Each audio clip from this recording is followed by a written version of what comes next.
Muy buenos días, licenciado Edison. Soy el estudiante André Joel García Mero, del curso tercero de Climatización B.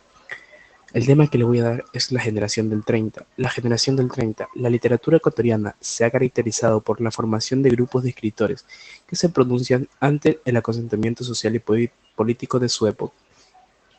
Esta característica grupal se llama la generación. ¿Qué es una generación?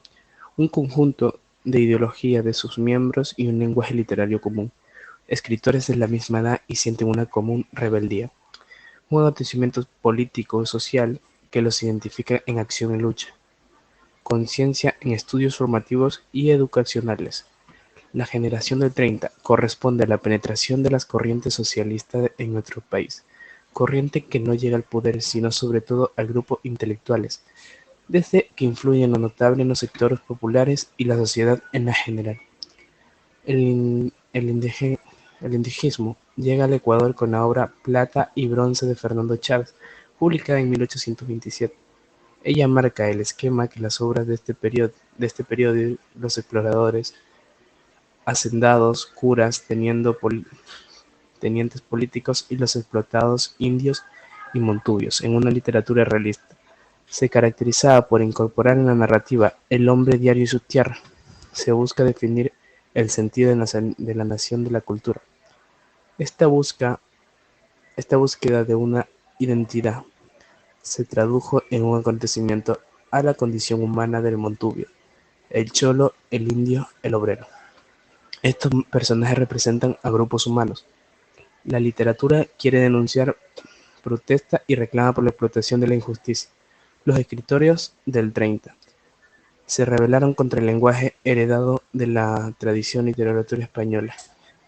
El tema central de la narrativa de los 30 en el Ecuador se ha dividido la generación del 30 en dos grupos de acuerdo con la situación geográfica. El grupo de la Sierra, que lo compartían los quiteños Jorge Isaac y Fernando Chávez, Humberto Salvador, Enrique Tera y Jorge Fernández. Y los escritores que vivían en Cuenca, Loja, Humberto Mata, Alfonso Cuesta y Ángel Felicisto Rojas. El grupo de Guayaquil, integrando este grupo de Joaquín Gallegos Lara, José de la Cuadra Enrique Gilbert, Demetrio Aguilera Malta y Alfredo de la Pareja de Díaz. Conseco. Poco después se integra a Valberto Oriz, representantes de la generación del 30. Jorge Isaac, Quito, 1906-1978. Escritor y novelista ecuatoriano, máximo representante de la narrativa indígena del siglo XX. Su infancia transcurrió en el latifundio de su tío, donde enterró el contacto con la realidad social ecuatoriana, que marcó toda su obra. Hizo curso de la declamación y se convirtió en actor, lo cual le dio una oportunidad de reconocer su país y descubrir la situación infrahumana del indio en 1935. Ganó el Premio Nacional a Literatura con la novela En las calles, 1935. Fernando Chávez, Imbabura, 1902-1999. Novelista, ensayista y periodista. Escribe por primera vez en el Ecuador una novela con temática indígena. En 1974 fundó el periódico occidental Germen. Con varios universitarios fue director de la Escuela Espejo en 1927. Fue cónsul del Ecuador en el Harvard. Años más tarde fue cónsul general en la Lisboa. También fue director de la Biblioteca Nacional. Ganó el Concurso Nacional de la Literatura, promovió por la revista En América. La novela es el premiista con la estrella Isidro Aoyara en 1991. Recibió la Orden Nacional al Mérito en el grano del Gran Cruz. Demetrio Aguilera, Guayaquil, 1909, México, 1981.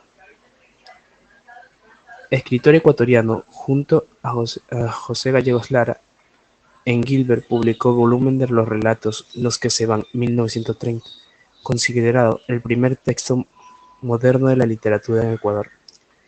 Fue corresponsal periodístico provenzo de los conflictos del Canal de Panamá y la Guerra Civil Española, 1936-1939. Viajero infame de la Revolución en México desde 1958. Alberto Ortiz Esmeralda, 1914-2003. Narrador y poeta indigenista ecuatoriano, representante de la negritud ecuatoriana, cuya obra en el mundo, la cultura y los problemas en esta minoría étnica de su país, ejército el manifiesto y representó al país en diversas funciones diplomáticas. Prohibidos sus libros por el gobierno en 1963, emprendió viajes a Europa y Estados Unidos. Muchas gracias.